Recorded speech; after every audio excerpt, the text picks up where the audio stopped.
We're gonna move.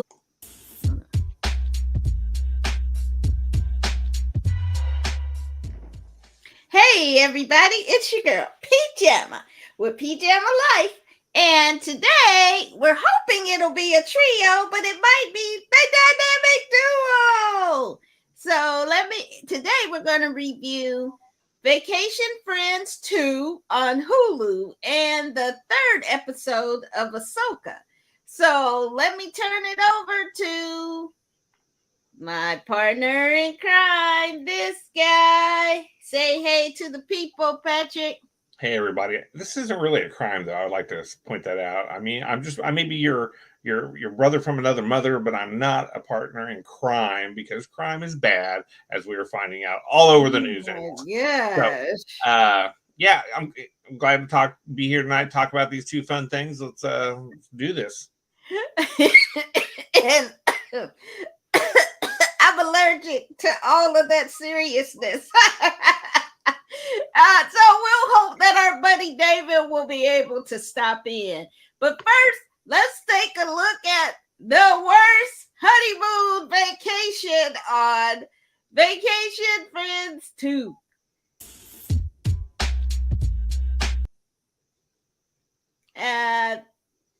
Baby, try it again. While I'm on vacation, I'ma just float. Marcus and Emily Parker, you have failed to notify your airline that you are registered sex offenders. What? Look at us, all together again. You guys, we've been so stoked for this.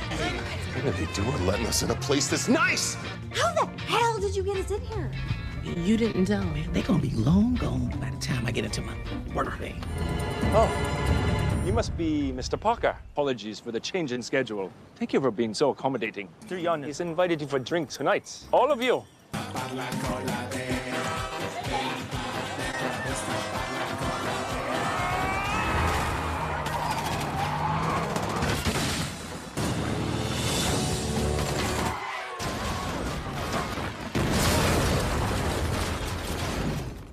Ever since he showed up, he turned this relaxing family vacation into chaos. Total chaos. Who does that?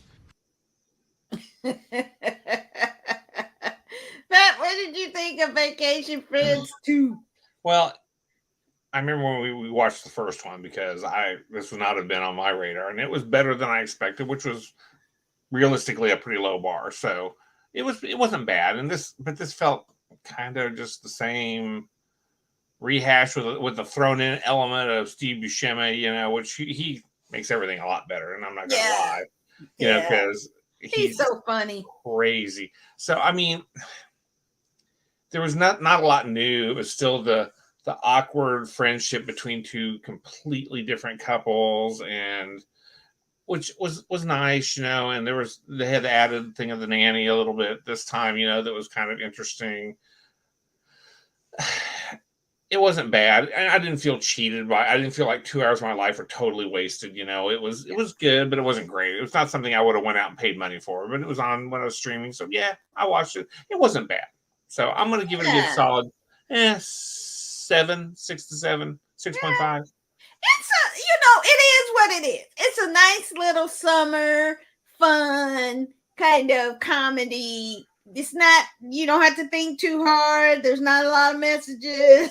It's just, funny people doing funny stuff in a beautiful environment. So, but it looked like they said it was in the Caribbean, but that was Hawaii all day long. I was like, that's Hawaii. And then when you saw the credits, it was like film Hawaii. I was like, well, y'all could get passes to go to the Caribbean. I mean, the Virgin Islands. And there's a scene when the FBI shows up and arrests somebody, and I'm like, the FBI can't go into another country and arrest somebody. I was like, oh, okay. But I thought that the camaraderie between them this time felt a little more natural than it did the first time. Like you could tell they liked each other and that they were all like different, but they found friendship amongst themselves, which sometimes you do with people when you meet on vacation. And I thought it was nice, and it had some really funny scenes and sunny moments. Some things were a little bit like, huh? Like some real weird kind of things going on, and I was like, that doesn't make sense. Why would they do that? But you're not supposed to think too hard about it. So it's definitely something. It's a lot of cussing, a lot of Drinking. yeah, a lot of drinking, drugs, a lot of kind of stuff. So it's not for kids. I mean, I think teenagers would find it all funny and stuff, but I would definitely wouldn't like show this to the to the little ones. But it's like the summer fair you used to watch when you were a teenager. So definitely check out for yourself and have just a good time with Vacation Friends 2. Okay, next up, the dogfight episode of Ahsoka. Let's take a look. I have known many Padawans over the centuries, and I can safely say your aptitude for the Force would fall short of them all. Thanks. Your skill with a weapon comes from your Mandalorian upbringing. Those skills alone will not be enough to defeat our enemy. Long live the Empire doesn't sound like the kind of loyalty we're looking for. Now, we, as senators, serve the people of that republic. They want no part of any further conflict. I spent most of my life fighting a war that helped me prevent another one.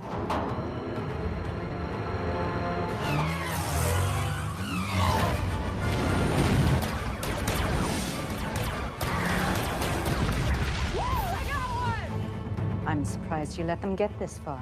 I shall deal with them. And complete. What did I miss? We almost died multiple times. Ah, yes. Standard operating procedure. Well, what do you think of Rebels season 5, Pat? Well, there was some great throwbacks, not just Rebels, but to the original Star Wars. I mean, you saw a couple of them right there. Or the beginnings of some of them. You saw Sabine learning how to work with a saber with the robot, the droid, and then you didn't see the scene after that where she's like, put on the blast shield. You got to deflect my shots at you with just using your Force sense, which is very Obi-Wan and Luke in the original Star Wars. You saw Sabine getting in the rear gun turret of the ship, fighting off rebels or fighting off fighters coming at her, and then getting one, and being excited, very much like Luke Skywalker in Star Wars again too. There were some real interesting throwbacks. It's kind of weird for me, though, I will tell you, as someone who watched a lot of Rebels and the Clone Wars, to see Ahsoka taking the role of Master. It's kind of weird, her having this, this is just how we do it. Just do it, whereas she was a very questioning Padawan and apprentice, to Darth Vader / Anakin.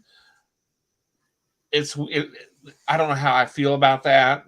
But isn't that just maturity too?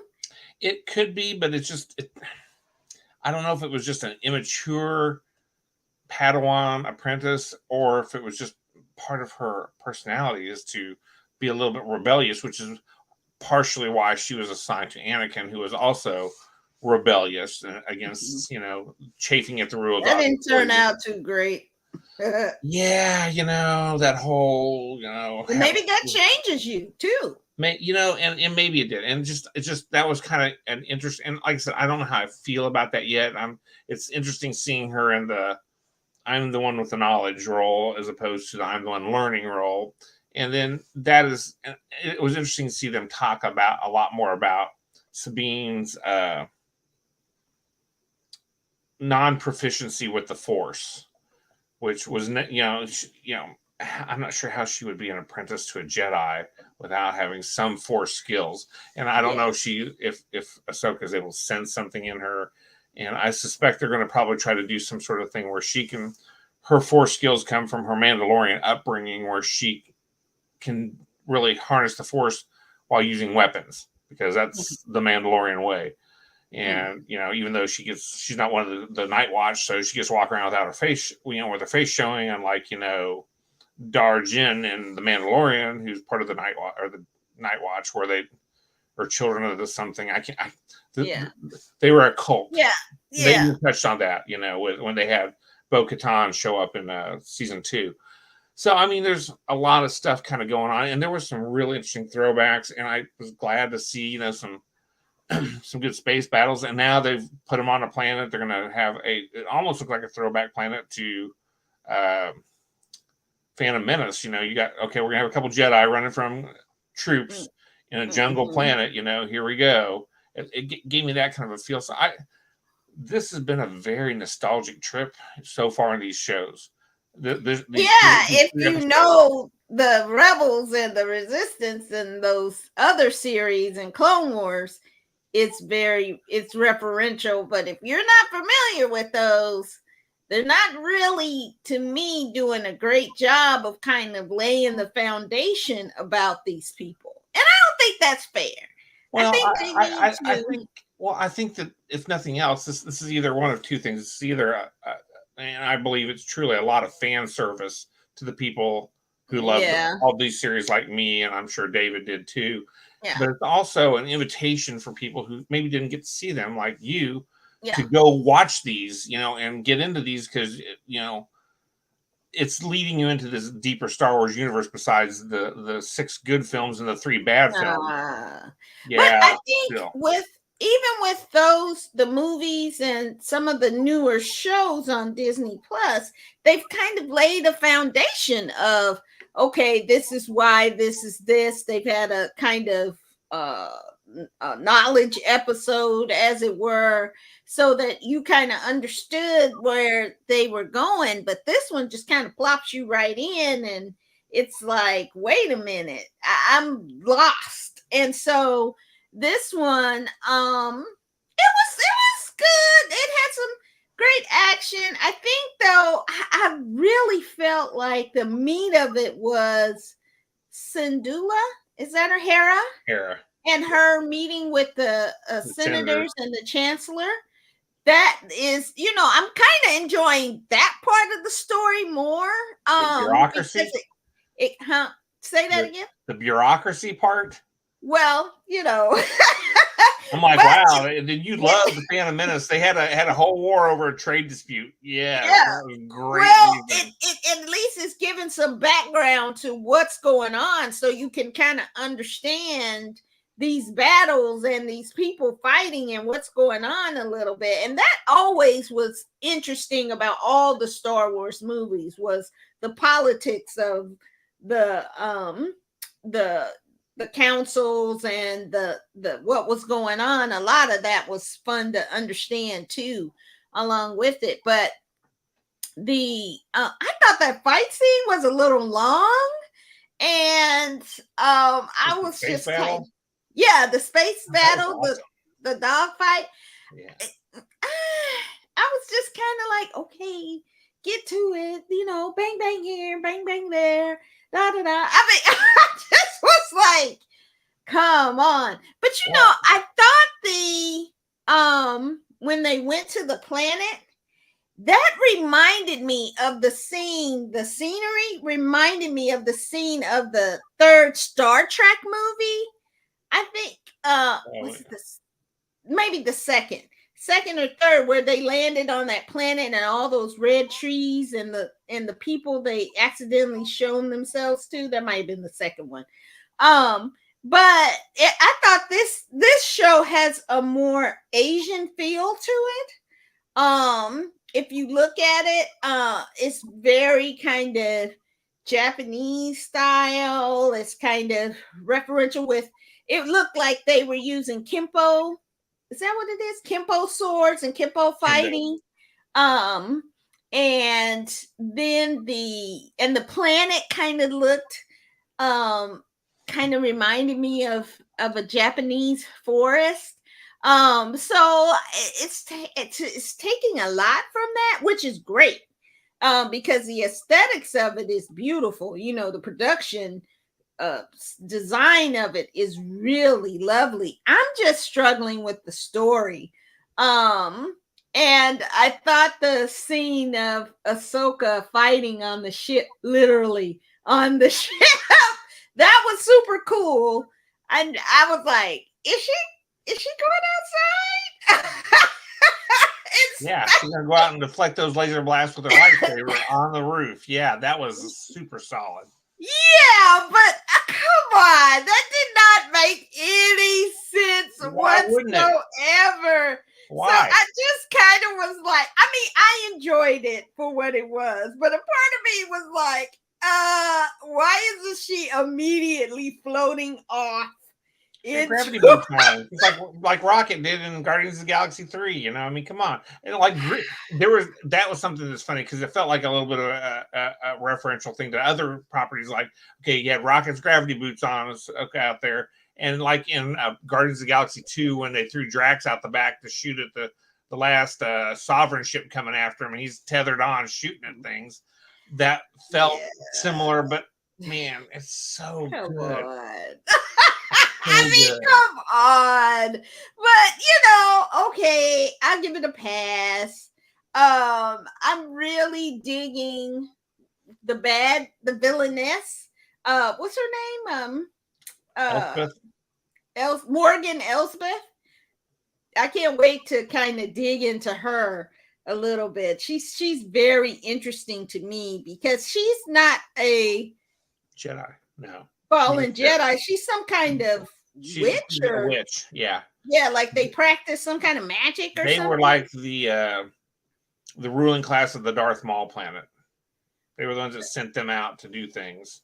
Yeah, okay. So another rebel thing that yeah. Yeah, see, another thing that they need to explain. I'm not saying it's bad. Do they need I'm to just have a saying scroll that, running through the beginning of this? Or they need to do that so that they can draw more people into this world, this time frame. And so I just don't think they're doing a great job of it yet. I hope so. It's only, is it 6 episodes? 6 episodes. This is halfway through. Yeah, we're halfway through at this point. So only until the end of September. I gotta see. I can't wait to see Admiral Thrawn, Miles Mikkelsen show up. I'm like, I cannot wait. And I've seen pictures of him in makeup and stuff, so I know he's going to be in it. And he's blue, right? Yes. He's like the blue of our names on the bottom, which is PJ. A little lighter. Actually, it's almost it's almost a turquoise blue. Yeah, but no, I was advertising our name. Okay, well, but I'm like, yeah, I can't wait. I can't wait to see him. He's gonna. I mean, and we got to find out what happened to Ezra. I mean, there's things that are just. I think that guy they keep showing might be Ezra. Martok. Yeah, Martok. I think he might be Ezra. God, I can't see him turning. I mean, he flirted with the dark side a little bit in a couple Rebels episodes. Yeah. He was able to open the Sith holocron. Yep. And that was the episode 2 of Rebels or something. No, I might miss it was second season. Second season, episode yeah. 2, I think. So yeah, that check out because that was one of the ones I caught with him with Darth Maul. Kind of puts him under thrall. With the Sith, what was it? Holocron? Yeah. So, I think he kind of flirted with it anyway. So I haven't seen all the Rebels, so I can't speak to what happened at the end. But did he or didn't he die? I think that's kind of the running question throughout this series. Well, I'm gonna say he didn't. For the simple fact that if they're going to get Thrawn, he was with Thrawn when they warped away to the next galaxy. Yeah, using the Perugi, which was interesting to see them. The big blue. That was so beautiful. I wanted to see hyperspace space whales. Yes, the whale squids. I was like, oh, whales made it. I'm glad to see in this universe there's still some kind of beautiful whales Even though we're trying to kill them off on Earth, they still survive somewhere else. So I'm so happy for that at least. But yeah, I thought that, and that kind of didn't make a whole lot of sense to me, but maybe it will. I don't know. Space whales are intergalactic travelers. It's not the first time we've done intergalactic creatures. Star Trek's done them for years. Big things that were in space. So I mean, yeah. Why? I mean, it's as legitimate as people breathing in water and breathing, air and breathing argon or whatever. I tell you one more thing I don't like.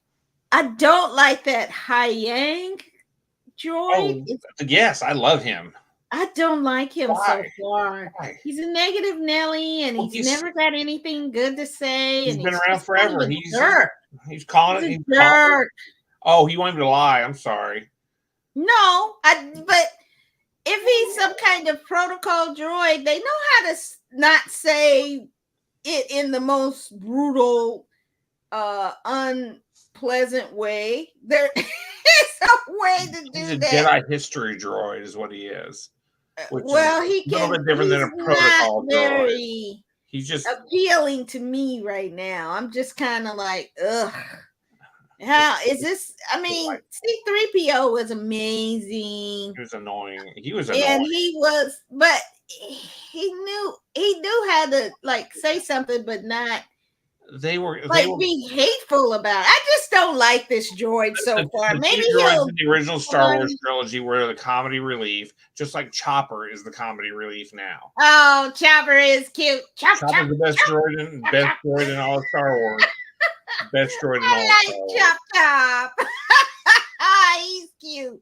But this Hai Yang, it was funny as heck when maybe it was last episode when Chopper had his own stuff. And she's like, "Okay, you got to put the tracking on it." And he says, "Well, have you been in my stuff? You can see, And actually, it's funny. The voice of Chopper is Dave Filoni. Oh, I ran through like a vocoder or some kind, But yeah, that's Dave Filoni doing Chopper. Well, when the little boy says, "Oh, this person's gonna be a Jedi," and he goes, "The Chopper told me, chop, chop, chop." I just thought that was the little kid, that Harris' son. Yeah, Jason. He's the son of the Jedi throughout Rebels. Oh, Kane and Jareth, because they were together, the two of them. But look pretty human, just being half. Oh, I think we have David. There he is. We're on remote location today. Hello, everybody. On location here. We're in Mogadishu. No, just kidding. We're in my backyard. How is everyone tonight? We were trying to get your perspective. I'm glad you popped in so we can get your perspective on Ahsoka. All right. Here we are, kids. Ahsoka this week. Jason, we barely know you. We barely knew you in Rebels. We see just a glimpse there. There is such an expectation that everyone who watches this show already knows everything about Rebels. Right. For me, I don't notice it, but for somebody who's new, it's kind of tough to grab people in this. That's a problem. I see that from a storytelling perspective. That's a problem. But enjoying the story otherwise, I still don't remember. I got to go back and rewatch. I don't think that Sabine ever had the Force. Yeah, and clearly she really doesn't. Hearing, I'm like, I never heard of Sabine being a Jedi. So she's not. What is this? Is this some kind of like, I don't know, special program to like help like non-Jedi feel like they're Jedi? Right. I don't know. To each their own, but that's a little bit of a leap to me. Overall, it's a fun show, great space battle, but we needed more of our lead villains, Balin and his apprentice, and Morok. That's the guy that we don't know who it is.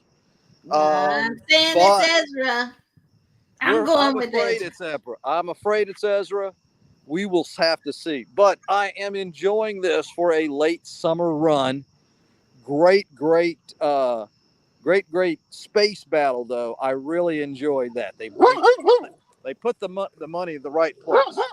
Whoops. Yeah, Oscar agrees with me He that does. it was too long.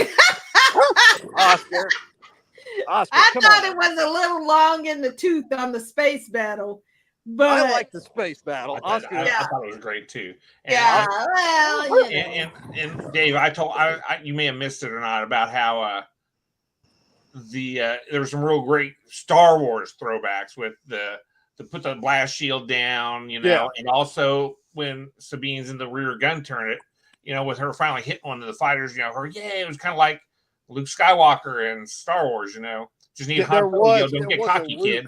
Yeah, there were a couple of Luke moments there. There he was when he was shooting in the money lane in the Falcon. That scene again definitely was there. One thing, Pat, I'd love to get your perspective. Ahsoka was so much. Now she was a younger character then. She was youthful, idealistic, and this, Ashley Erickson's voice, man, or Eccleston's voice came really through with a positivity. Rosario Dawson playing it much more subdued, much more like a seasoned, wise Jedi, which is a little different than the character. No, I mean it's funny because even before you were on, I had mentioned that it was kind of weird to see the transition from Ahsoka being a hothead, idealistic kind of, and maybe the years are tough on her. I get it, man. People age, they get older. Running all the time. And it was a different feel to Ahsoka because she wasn't the old Ahsoka was just like Anakin to a certain extent because that was who was teaching her. And you didn't follow rules, or you followed the rules that were convenient, and you did what you needed to do. And now she's like, this. But I guess to a certain extent, you could even make an argument that what she's doing with Sabine is not following the rules. She's not force sensitive enough, and she's trying to. I mean, and I get the point she made about everything is connected to the Force, so everybody should be able to access the Force. Some people are naturals at it, the old Jedis, and some people may have to work at it. Sabine may be one of the people that she thinks she can actually teach the Force to, rather than just hone your already innate abilities.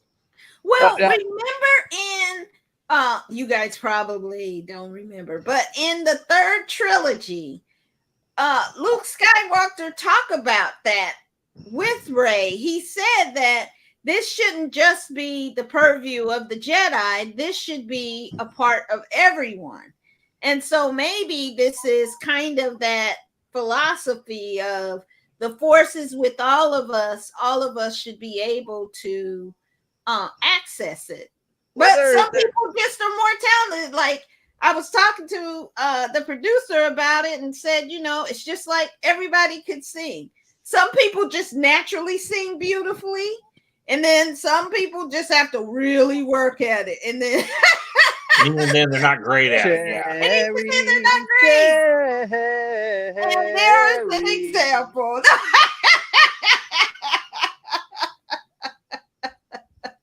But anything worth doing is worth practicing. So it's kind of funny. Sabine's like, well, why can't I do it already? Well, I mean, and that tracks with her personality because she was always able to. She mastered a lot of things really quickly because she was naturally mechanically aptitude. She was weapons and tactically aptitude. She was raised in a warrior culture. Yeah. So I mean, she made things come easy to her. This is a good learning experience. She's growing. Yeah. You're trying to get the cup. Yes, that was delightful. I can't do it. And I tires you out. Yeah. I thought that was I was like, girl, everything takes time, Well, so, but she did go, I'll be back to you, like, I'm not giving up. Yeah. And I thought that was really good that they showed that. But I just need more exposition, maybe, to fill in the gaps of Rebels. Yeah. Being untutored in that series. You'll be watching it.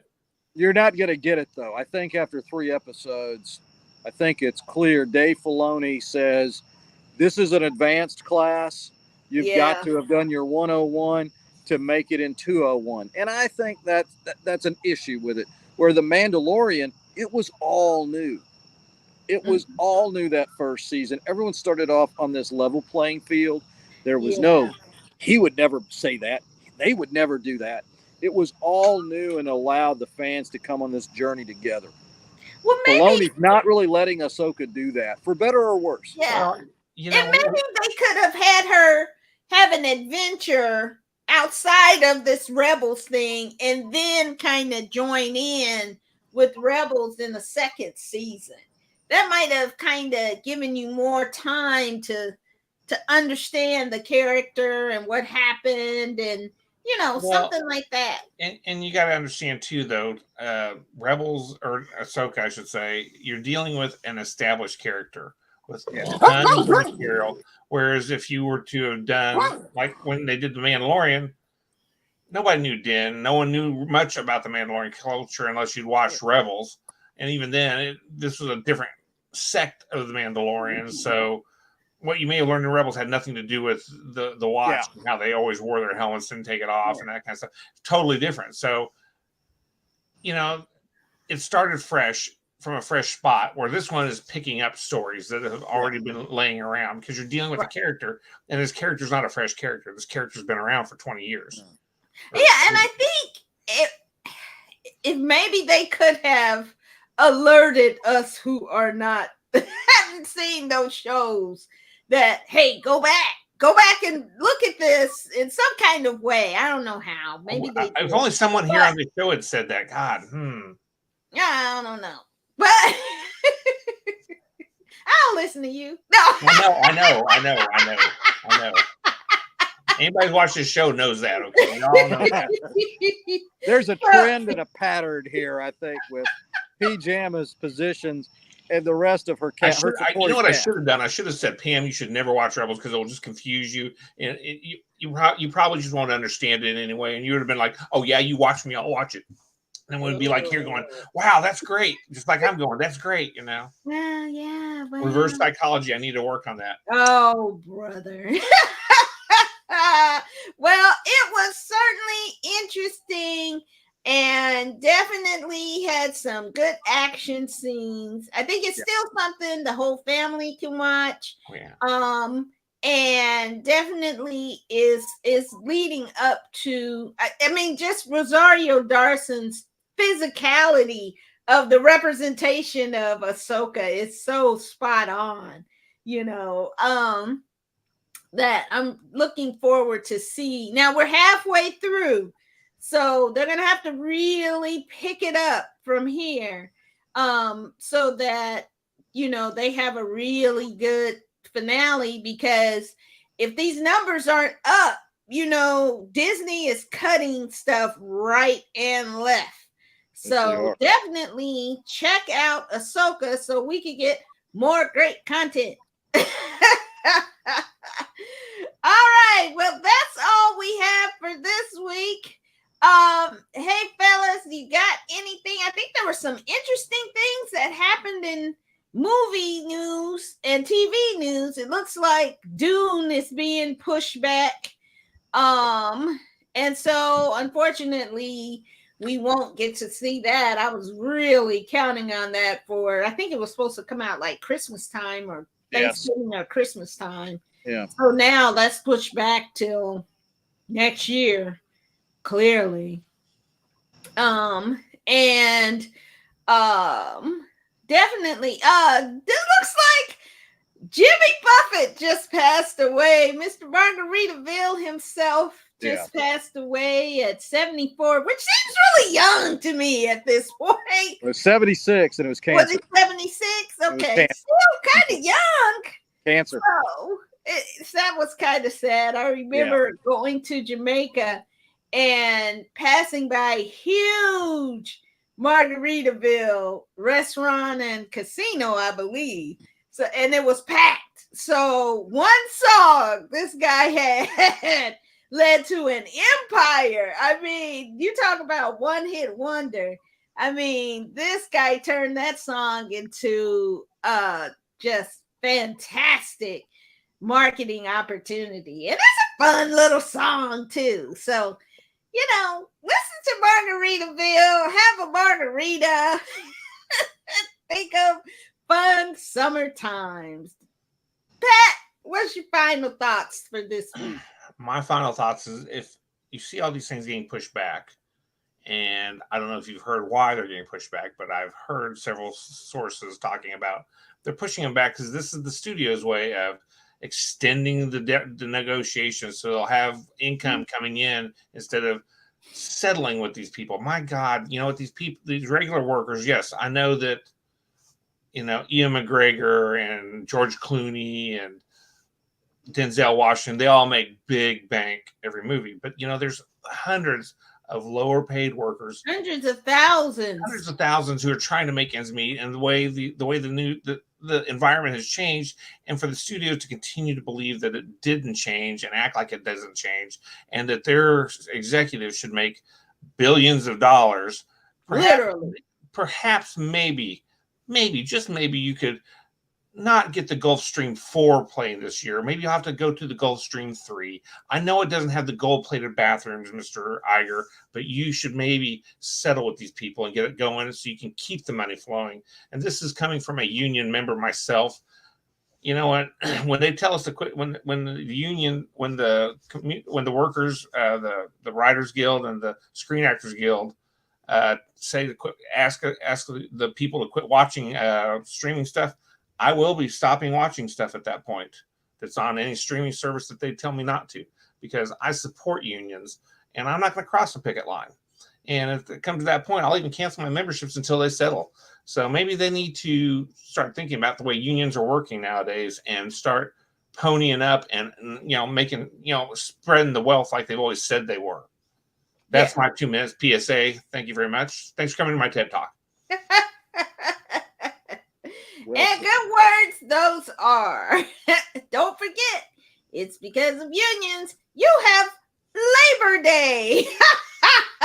And kids aren't working in factories. And you have health care benefits on your job. So, and you have established working hours. So definitely thanks to the unions that you enjoy those privileges. David, you got any final words? And thanks for popping in. Well, have to be here. This is a must. Great to be with you guys. Hope everybody has a wonderful week. And thinking about the pirate himself, tough day for me in that regard. Have a bartender's ear and stout sailor's legs and keep on sailing. Everybody have a great week. All right. So we will see you next time on Pajama Life. Take care. Bye.